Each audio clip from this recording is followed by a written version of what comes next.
They really don't have the lockdown required as Keen. Yeah, I don't think they have anything for the Jacks here either, as Keen is about to win a 1 versus 2. Inspired again, showing up just a little bit too late to really make a lot happen. Keen thinking about turning around, maybe trying to finish off Whip. Game Well, is there's done. nothing too surprising in the game. Everything going in is expected. I mean, let's be honest, it was the LCS #1 seed against a lowly #2 seed from the LCK. It was always to this, that individualism from FlyQuest, the willingness to bring out those unique picks. They've been doing it, honestly, Gen.G with a somewhat predictable draft in terms of what they like to draft. Immediately the respect Seraphine taken away. And we were just talking about this, what would they drop? Because it was the Ivern, the Renekton, and the Orianna were the bans in that previous one. We assumed that they would drop that Orianna, let that through to ban out the Seraphine. It's going to be interesting to see where they do go. And if FlyQuest can still kind of find some of those surprising wrinkles to the draft, right? Nidalee would be really spicy. They could just go Nidalee Renekton. I think it is Nidalee Renekton. They'll lock it in. Canyon Nidalee. Renekton's got to be coming. I feel like it is. They dropped that ban, and I think they have to be looking toward. And I mean, you got to remember, he's got the pocket pick Nunu ready to go. The cheeky hover coming out from Masu. I feel like this is now going to become a FlyQuest staple after they broke it out for the win against I think this might not be a HLE. hover. I think they might be actually going to be locking this in.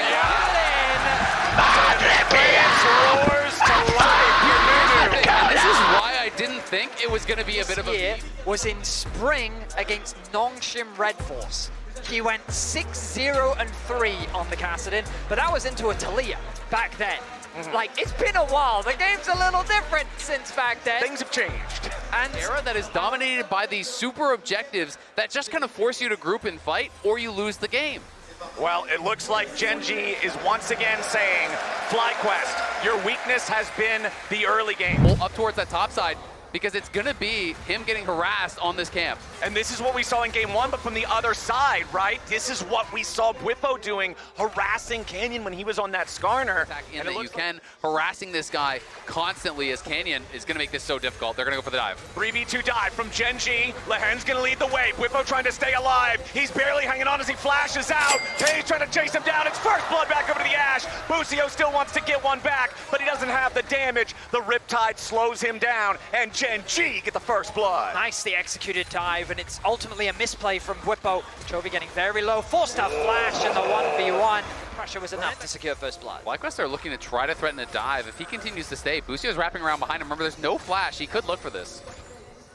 They're letting that recall run down. Here we go. Busio wants to go for the dive. This will be pretty important here for FlyQuest. Knock up onto Chovy. Not enough damage to take him down, and now Busio's Cougar Food. Canyon shows up for a punish. And Bwipo's going to be struggling in a matchup that's typically winning for the Renekton early on. Canyon, along with the advantage that he's been able to gain early, secures the third grub buff. And we're talking about a Jax that you already mentioned it back in draft, Isaac, will be a menace in the 1-3-1 as the game goes on. They're constantly swapping Peyz around the map to match this Ashe into the Renekton, starving him of more experience, and Masu really can't bully Keen on this Ezreal. Oh, Masu getting grabbed by the dredge line, but nicely used there with the arcane shift to buffer through the grab.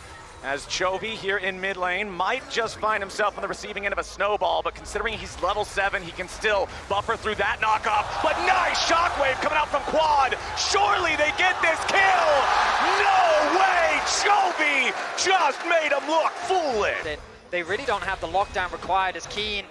Yeah, I don't think they have anything for the Jacks here either, as Keen is about to win a 1 versus 2. Inspired again, showing up just a little bit too late to really make a lot happen.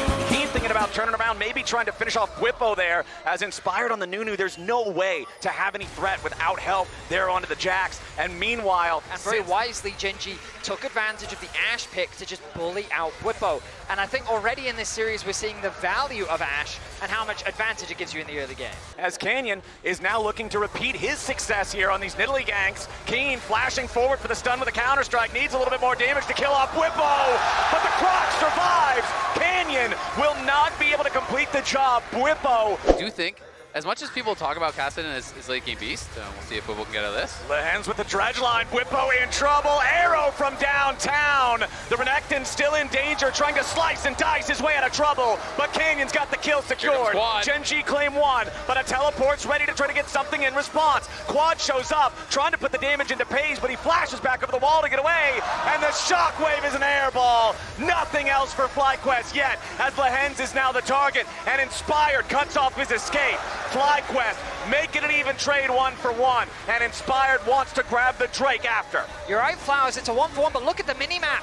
Mid is being pushed in, top is being pushed in, the Dragon will be conceded as Canyon. The overstaying is welcome. Yeah, Quad's still chasing after him here, but there is Peyz to provide a little bit of extra peel.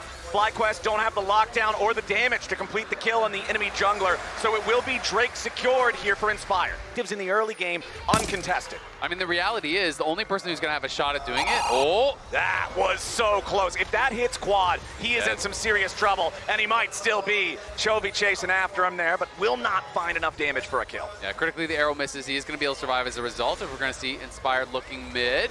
Finds a knock-up onto Peyz, but Canyon's here to peel for his AD carry. Redemption summoned up, Inspired, just shot to pieces. Gen G grabbing one kill already, and Canyon ain't gonna drop. Peyz finding the DPS in this one, as Keen's ready to jump in to make it 3. A triple kill for the Gen G marksman. Those arrows fly straight. A tied-up series.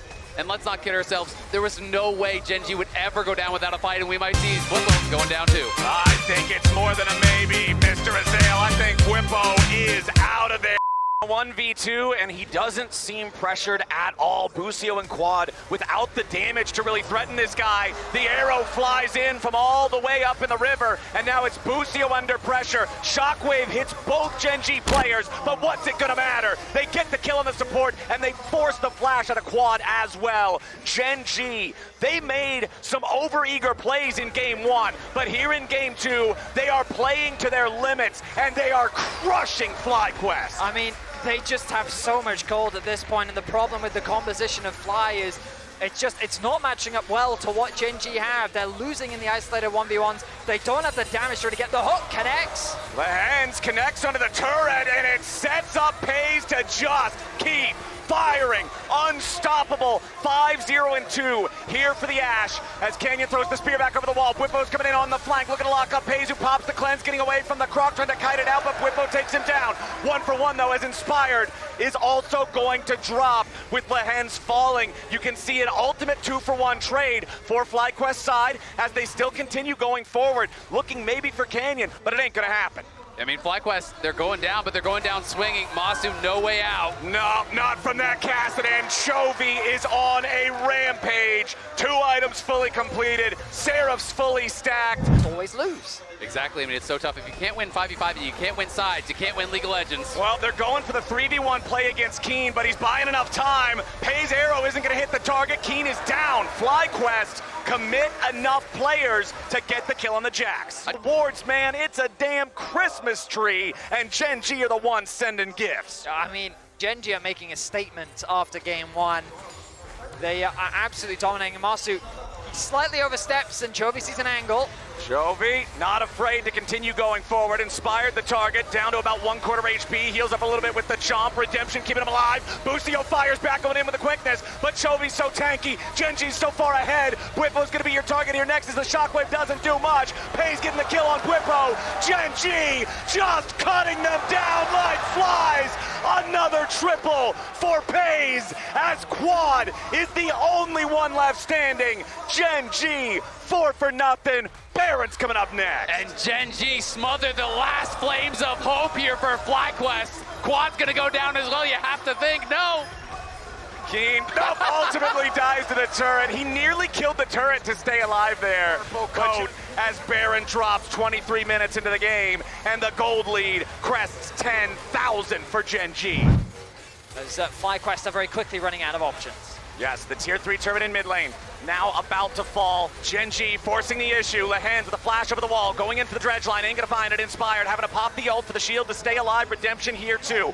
Mid lane inhibitor already down. Bottom lane, the next target. Keen just set it up perfectly with the timing on the wave, and now Bwipo will get locked up and shot down. Sterix will not keep him alive long enough, and Gen.G will not be stopped. Busio drops next, and the remaining 3 FlyQuest players fall back to the last bastion of the Nexus turrets, but Peyz will not stop. He continues leading the charge, and Chovy's dominating. Another dredge line misses, but it won't matter. Quad and Masu trying to stay alive, but a step outside of the fountain steps is certain death. Gen.G clear the Nexus turrets. FlyQuest head back into their base.